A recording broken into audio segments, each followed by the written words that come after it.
If you are asking yourself, what lens do I need to buy for my live stream? This is the video for you, because I'm going to tell you which lens you need. So let's go to the intro and get this ball rolling.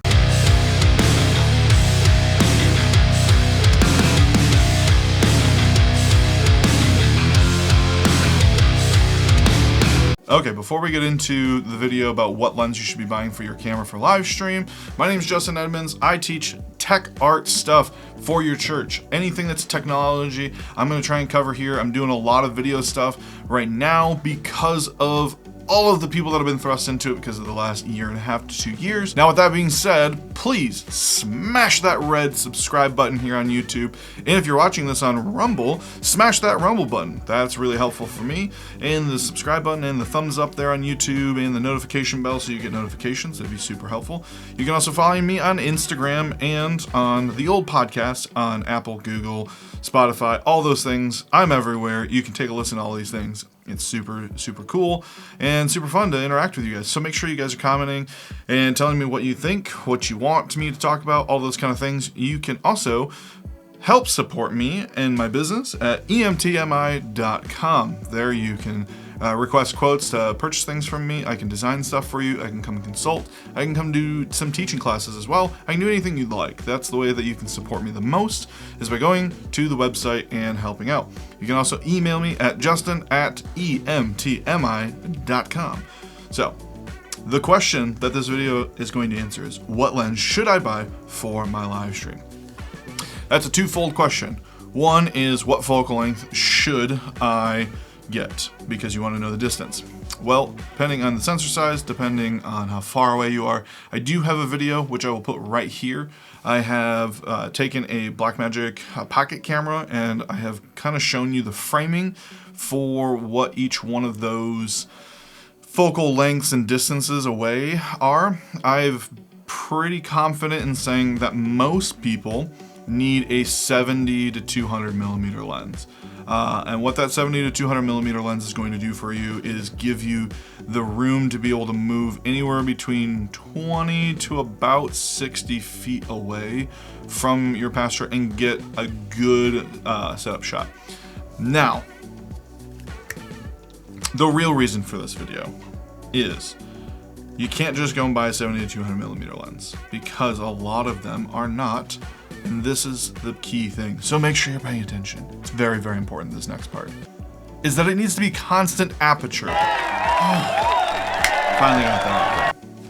This bad boy. Constant aperture, 70 to 200 millimeter lens. And these are a little bit more expensive than your normal 70 to 200 millimeter lens. These lenses probably run you anywhere between $2,000 and $4,000 depending on which level you buy, what brand you buy, which mount, all those kind of things. You may be asking yourself, what is aperture? Aperture? Aperture? Aperture?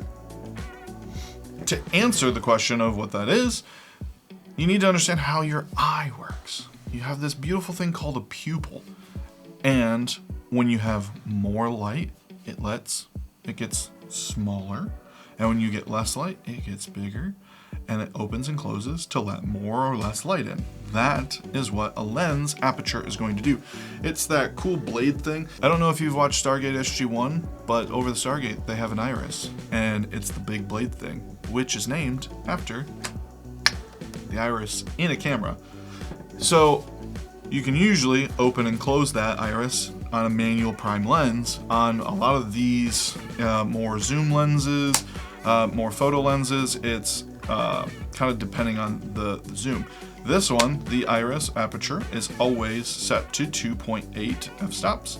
And so no matter if I am zoomed in at 70 or zoomed all the way in at 200, it stays at 2.8, which means that when I zoom in, I'm not losing light. So if you've ever bought a lens that's not constant aperture and said, man, it gets really dark when I zoom in, that's interesting. I wonder why I have to turn the gain up on my broadcast camera.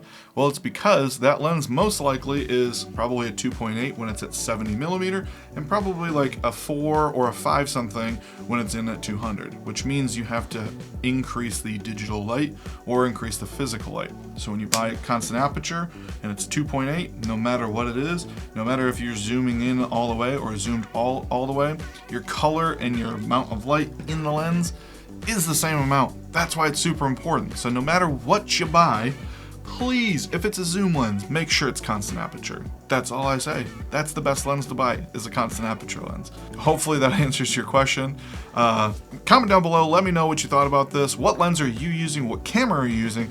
I'd really like to know what everyone's using these days. This video today has been shot on the new, spectacular Blackmagic Studio 4K Pro camera. So comment down below and let me know what you think about how this video looks.